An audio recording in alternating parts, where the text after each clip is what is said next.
All right, so I believe this is recording. Let's take a look at these two equations. They're radical equations. Um, we need to get the square root by itself, or the radical by itself, as our first step. And in each one of these, that's already taken care of. So, and let's jump in and look at number 3 to, excuse me, to get rid of this radical, we need to square each side of the equation.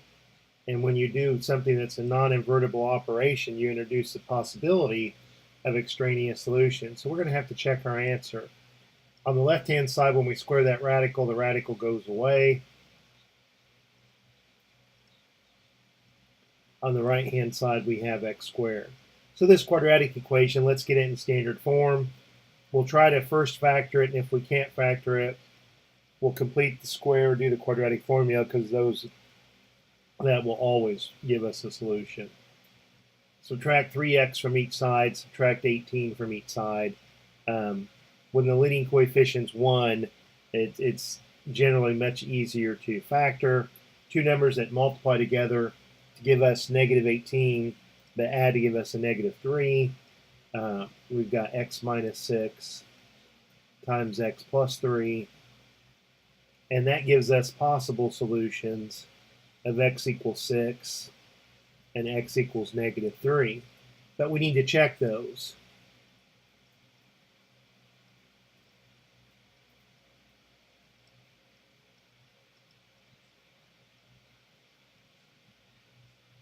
All right, so when we check x equals 6, when we plug that in on the left-hand side,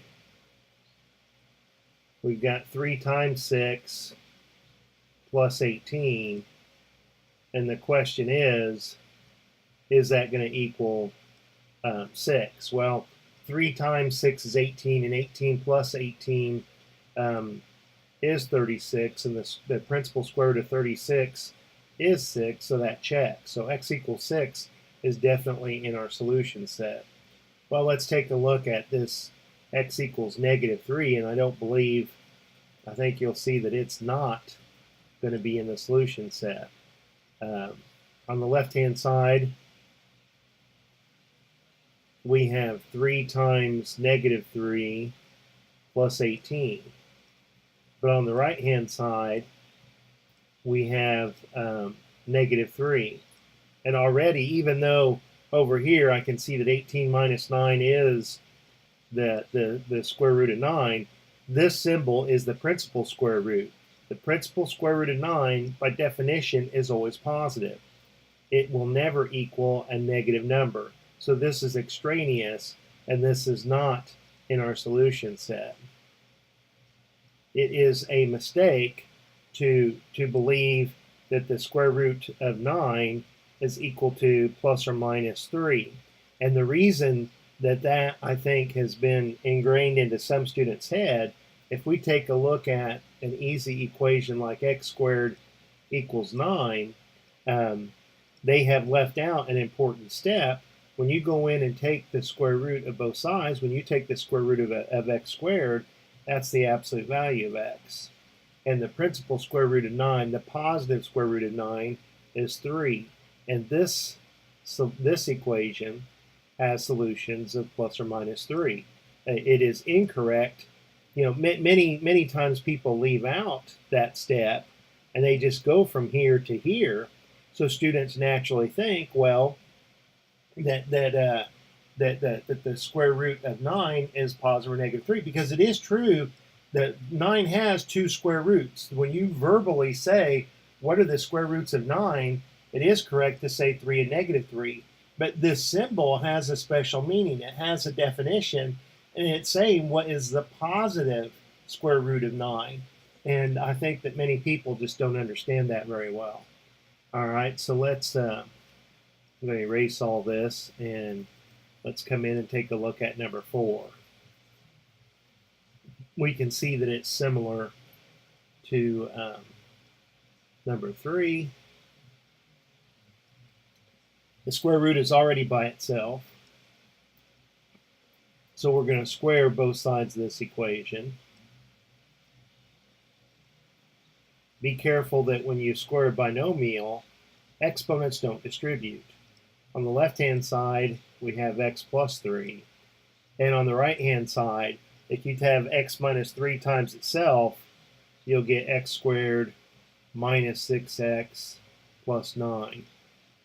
Let's get this quadratic equation in standard form. So we've got 1x squared. If I take away 1x from each side, minus 7x. If I take away 3 from each side, plus 3.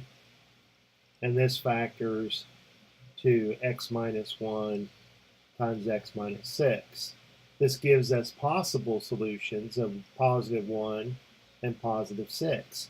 But we need to check those. We're not ready yet to say that that's our solution set, because we know that when you do a non-invertible operation to both sides, you introduce the possibility of an extraneous solution.